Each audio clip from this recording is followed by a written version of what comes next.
Let's go to Mary Holm, our personal finance expert. Hello and welcome to this episode of Your Money with me, Mary Holm.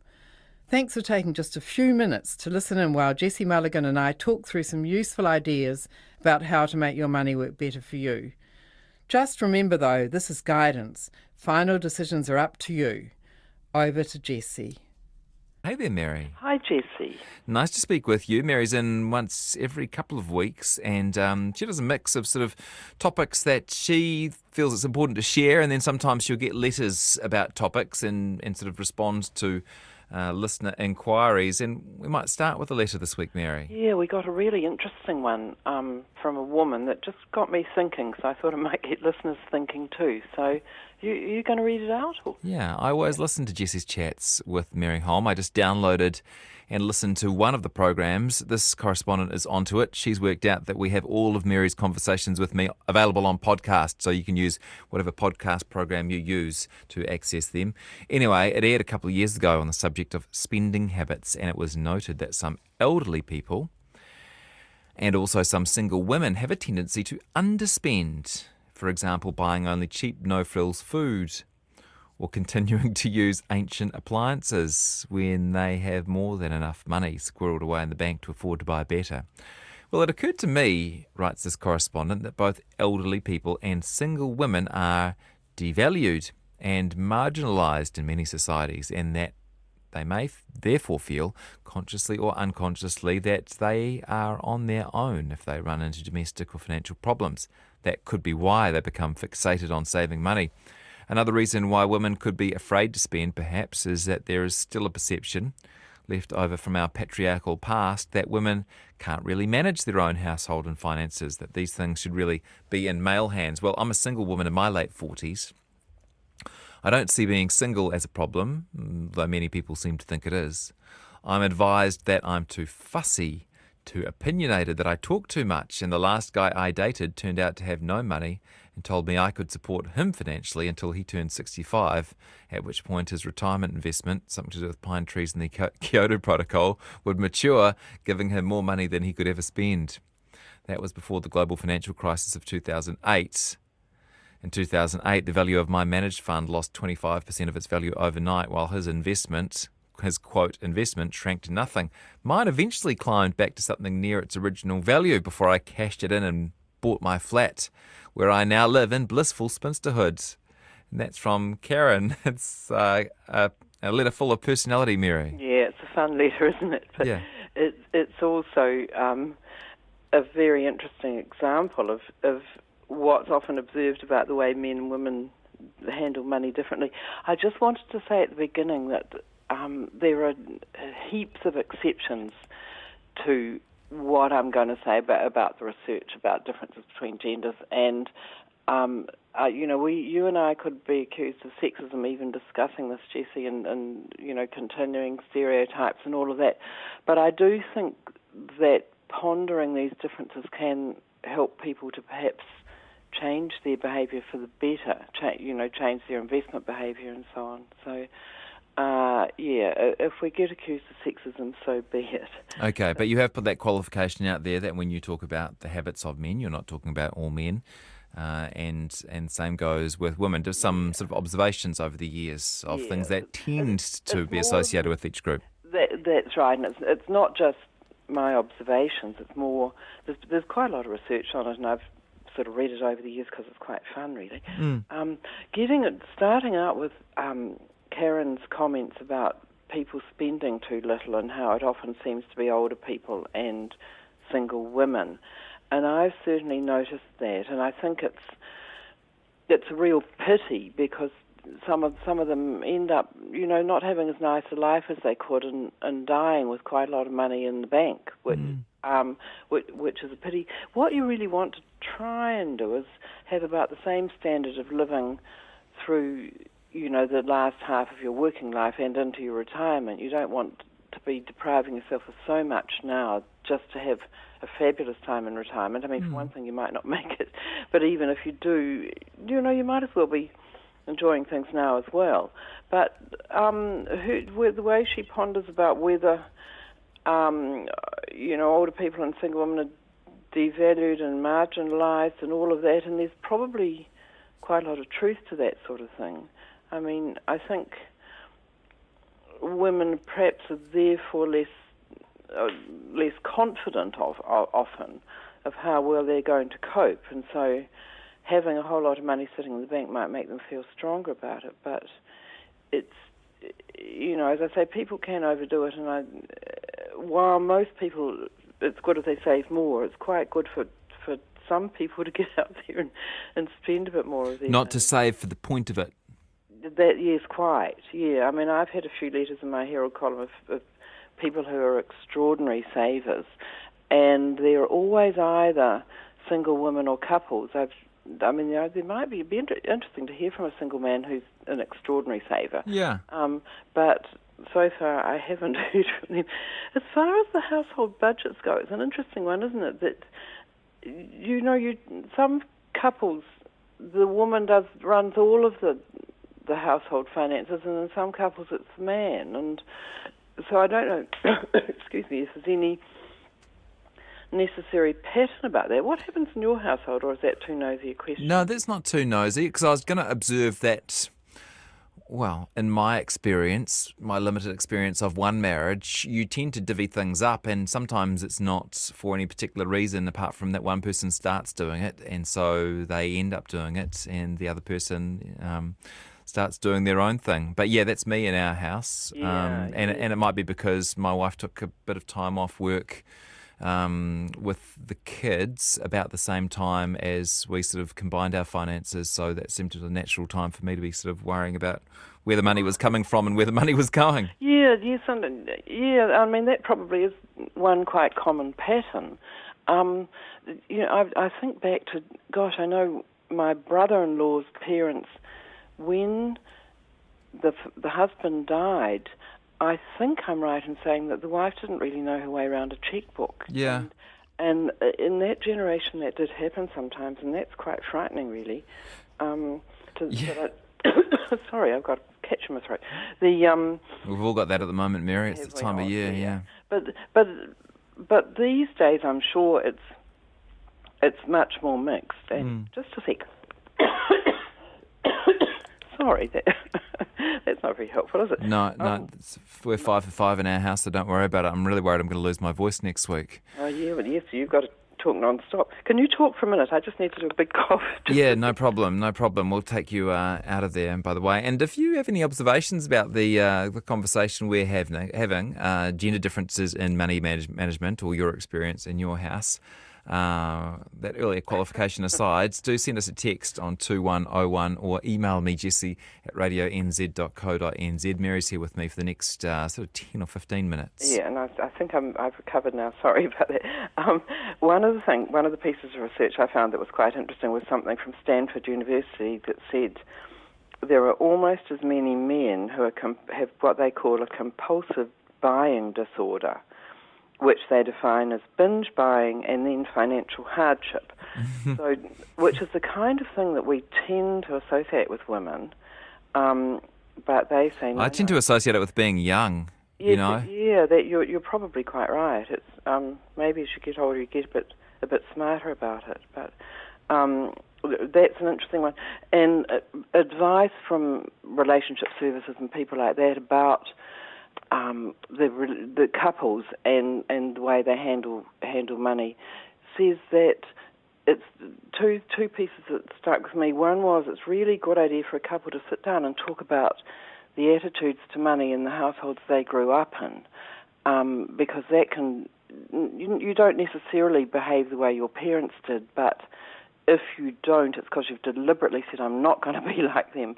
But that can be a helpful way to get at people's basic attitudes to money.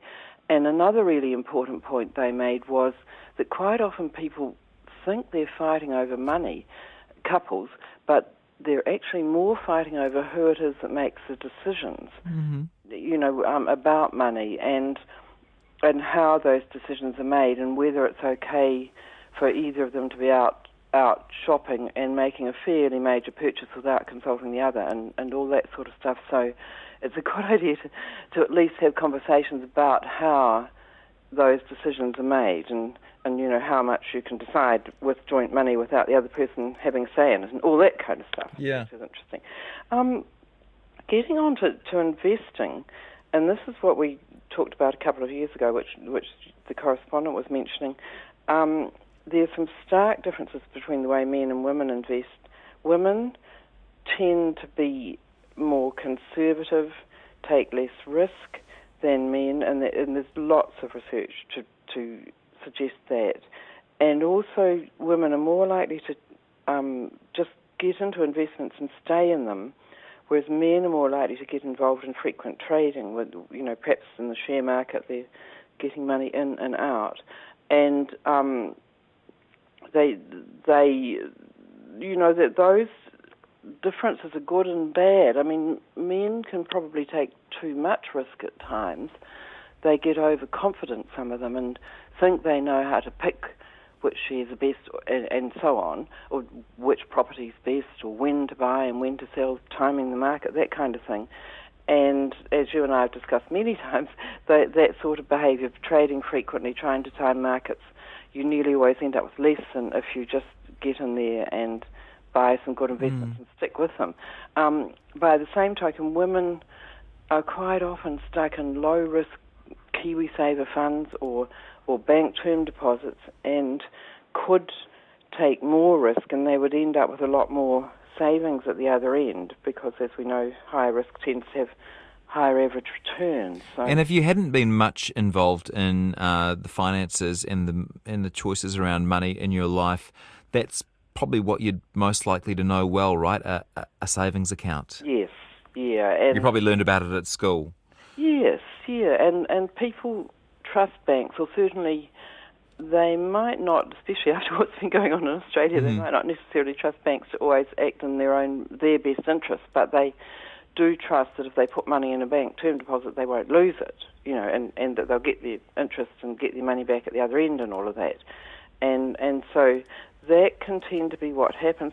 Some research says that because women are more likely to be the ones looking after dependents, or having the major role in looking after dependent, usually children, and I've even seen research that says because women are more likely to be victims of violence, all of that, having dependents, being victims of violence, makes women tend more to be cautious. That might be, a little bit overdone. Some people might think, oh, come on. But intuitively, there could be something to that they just want to keep things safe. And security, yeah. Yes, yeah. Women are more likely to take financial advice than men, to seek help. They're more patient with their money. They're more likely to set goals. But there's some interesting research about setting goals, and how for women they're more likely to succeed with their goals if they tell friends and family about the goals. So there's perhaps a bit of social pressure then to meet the goals, and also if they get some encouragement, if they don't, if they're giving up, there's somebody there to encourage them. So the sort of people interactions help women to achieve goals. Men are more likely to succeed if they have a very specific goal, and if they focus on the rewards for achieving the goal. So there's some interesting research there on goal setting. There's all sorts of stuff in the literature. RNZ did a survey that asked people, are you confident you'll reach your retirement savings goal? And 55% of men said yes, but only 41% of women said yes. And the speculation was it's because women get lower pay and take time off work, more likely to take time off work to look after children and so on. But I think it's probably also because women are taking lower risks with their savings, and therefore they're not as likely to grow as fast. It's all in the mix there, really. Yeah. There's one other piece of research that was quoted on the Commission for Financial Capabilities website. That used to be the Retirement Commission, and I thought that was really interesting. They quoted UK research that said older, wealthier, risk-taking men are the most likely targets for share fraud. when worthless or unsellable company shares are on offer. So that's interesting. So they're wealthier men, they're men who take risks, but they're the biggest targets for that sort of fraud. Whereas women are more likely to be affected by what they call recovery fraud. And that's when you've already been scammed, and then the scammers come and offer to recover your money in exchange for a fee. It's horrific the way that can happen. I think we've talked about that before. You've not only been the victim once, but then you start getting emails from some really nice person who says, look, just, we'll help you get back that money you've lost. We're terribly sorry to hear about it, and just send us $100 and, we'll be putting that towards the costs of recovering the money. And so they get scammed again. So I wonder who tends to be more trusting, Mary. That would suggest the women are in that context, wouldn't it? Were you saying the women get scammed more than the men do? The women get victims of this recovery scam, where people come and say to them, we can help. But in general, before, I think you've told me that men tend to fall for cons more than women. Men tend to fall more for the, as I was just saying before, the worthless, unsellable company shares. That's so they're sort of in for the gamble more probably. A lot more people with gambling addiction are male, I understand. Okay. That so they seem to just go in for more risk in general. But and certainly an Aussie survey found that of the telemarketing scams, 90% of them, the victims were men. 90% in telemarketing scams. So men seem to be the ones that take those phone calls and go ahead and act on them, which is they get that feeling that even I've had before, where you think, oh, this is an opportunity that if I don't take it now, I'm going to totally miss out. I'll be the only one who misses out. Yes, that fear of missing out is perhaps more common in men, and they're more likely to take the gamble, and usually it doesn't work out for them. There's one other really interesting piece of research, which is it's slightly off track on this, but I think it's really interesting gender difference. Men and women looking towards retirement, and they find that 38% of men want to spend more time with their spouse after they've retired. Guess how many percent of women want to spend more time with their spouse? Higher. It must be higher, surely. No, it's 9. So 38% of men say they want to spend more with wife, and 9% of women say they want to spend more of the time with their spouse after retirement. Which is would you like to unpack that one for us, Mary? Well, you do hear of stories of how the man, goes from being full-time work to full-time retired, which is, not always the best way to do it. If you can do it more gradually, perhaps to a part-time job, that can help. But suddenly they're just kind of hanging around the house at a loose end. We're talking more traditional marriages here, where the wife was perhaps at home, being a homemaker at that point in her life, and so she was used to having the place to herself all day, and suddenly there's this bored guy hanging around wanting to be entertained. But these days that's much less likely. Usually by that stage in a woman's life she has been out working too. So I don't know. I have observed in couples when the man dies first that, even in a good marriage where the wife is very upset about the loss of the husband, but nonetheless, a few years later, she's out there, in this club and that organisation and doing this and perhaps doing some volunteer work. It depends on her age and so on. But I've seen quite a few people in my generation say that, speaking of their parents, that, after Dad died, Mum got a new lease on life. And you don't hear that as often said if Mum dies first, that Dad got a new lease on life. So that's something to ponder, perhaps, for men in retirement, to think about what they might, think about not just what they want to do with all their new time, but how they might make life nicer for their wife, perhaps. Maybe get in and be the one that cleans the toilet or something. Okay. I think you're going slightly outside your range of financial expertise, Mary. This is just called living, Jess. It all leads into it, doesn't it? yes, it does. It's all kind of tied in together. But I suppose just getting back to the main theme, that women do tend to take perhaps not enough risk with their money, and it would pay them to look into being a bit braver and taking a bit more risk. And men can tend to take a bit too much risk and to get in there and trade too often, when it might be better if they just found some good investments for them and just stuck with them. Someone says on text, retirement for many women may continue to be full-time work. Yes, well, indeed, especially if we are looking at that traditional model of the woman being the one at home. But even if we're not, I mean, we're the full-time homemaker, even if we're not, certainly I have seen research, and certainly anecdotally, when a man and a woman are both working full-time, the woman probably tends to do more of the household tasks than the man, and so when they get into retirement, that quite possibly continues. I mean, these are all terrible generalisations, but... And we're not scratching the surface of same-sex couples either. When they reach that age, it must be really interesting too. Yeah, of course, and it's just that you can't then say the man and the woman, you just say Joe versus Bill or Sally versus Anne. You can't sort of do these sweeping generalisations, which are probably do as much harm as good, but okay. They're all interesting to ponder. Mary, thank you very much. Nice to chat with you as always. Thank you, Okay, thanks. Mary Holm's in every couple of weeks talking money with us.